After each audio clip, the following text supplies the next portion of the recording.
population of any country, any society progresses through 5 phases. If you look at stage 1,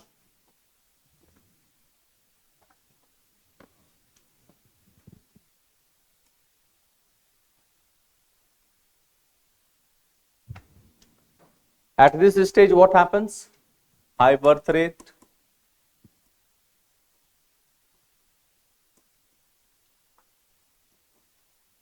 but death rate is also high.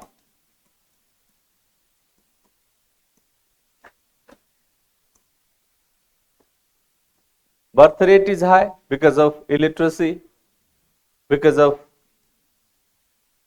importance of manual power in economy. Like if you are agrarian economy, agricultural economy, you will appreciate and you will welcome every additional labor because you consider that you are getting extra labor. So illiteracy, nature of economy, your birth rate will be high. But lack of health services, death rate is also high. Maternal mortality rate, infant mortality rate will also be very high because you don't have world class health facilities.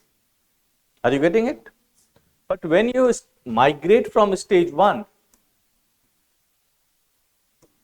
to stage 2, birth rate remains high,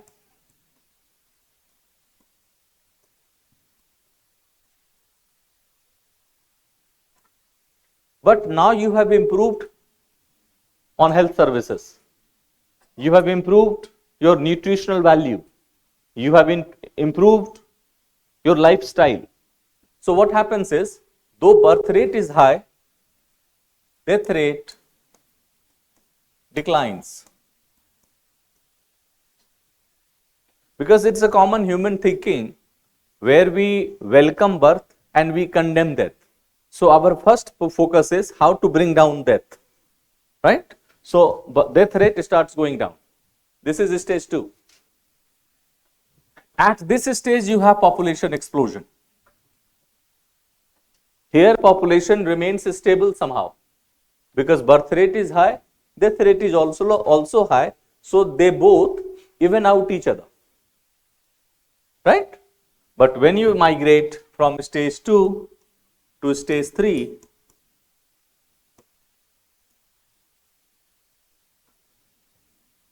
birth and death, both rates decline.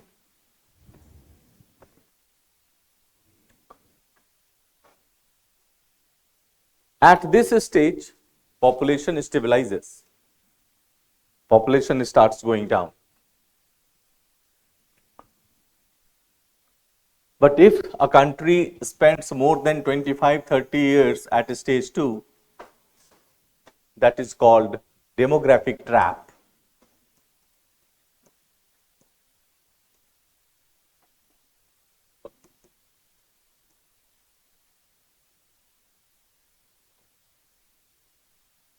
We are not understanding the ill effects of high birth rate. India is slowly migrating from stage 2 to stage 3. This is how it functions. So, we need to control our birth. We have controlled our death. Looks that we are poised in a very good manner. Looks like we are in a comfortable position. But here you have another contradiction. And that contradiction is called depopulation.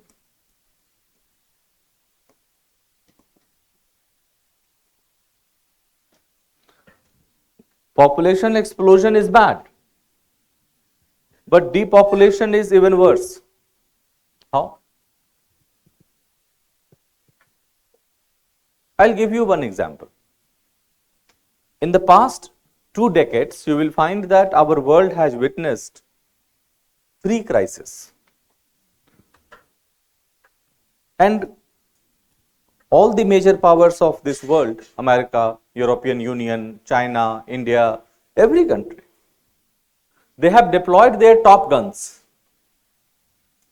so that to revive their economy. Quantitative easing by America, zero interest rate policy, negative interest rate policy. Governments did everything to revive demand. But demand is unable to reach 1995-96 level.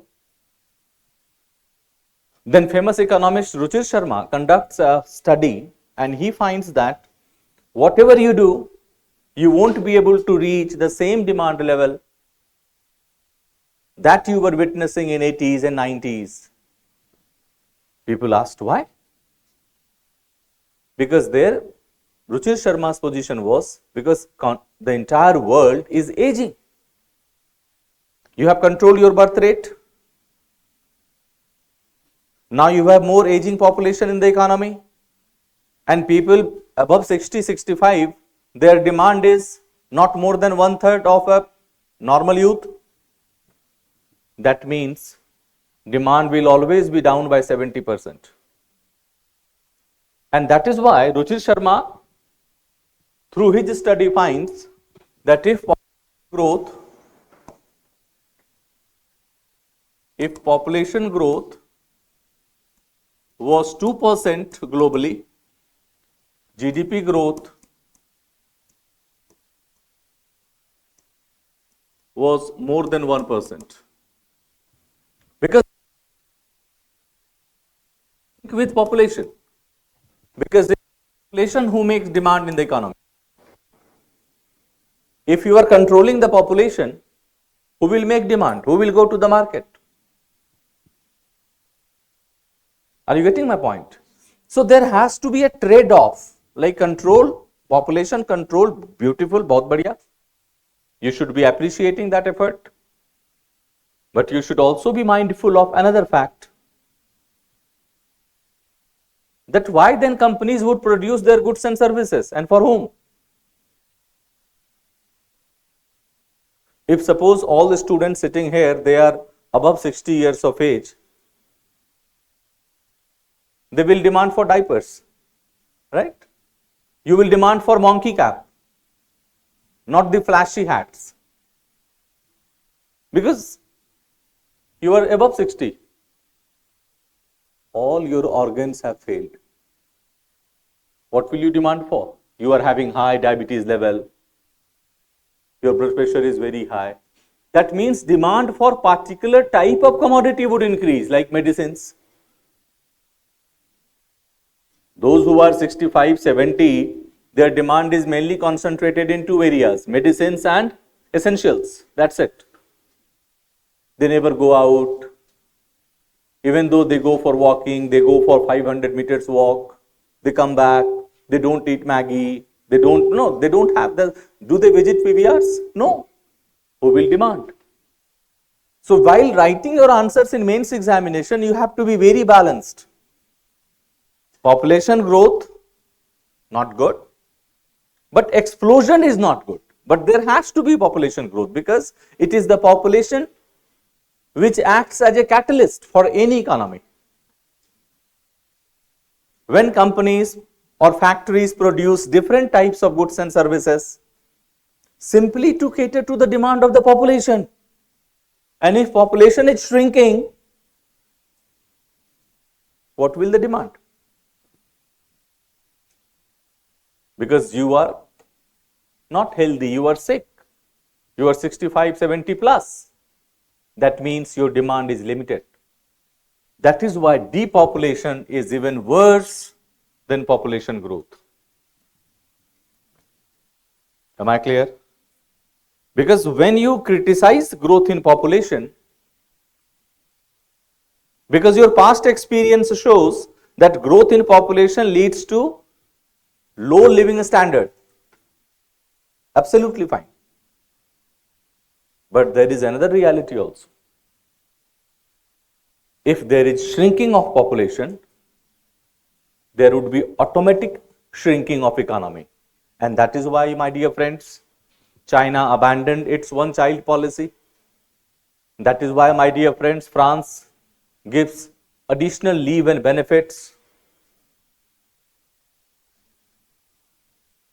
to pregnant ladies.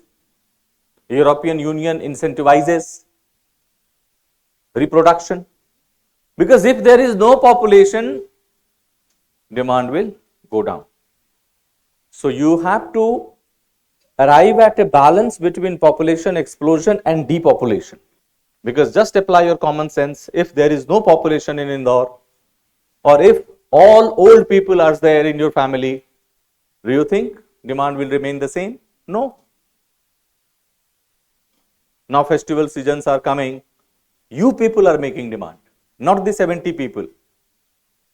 For them, Diwali, Holi is same. Why? They can't eat anything. Why? Liver is not functioning. Are you getting my point? So thereby, in your answers, there has to be a balance. Population growth, if that is bad, depopulation is even worse.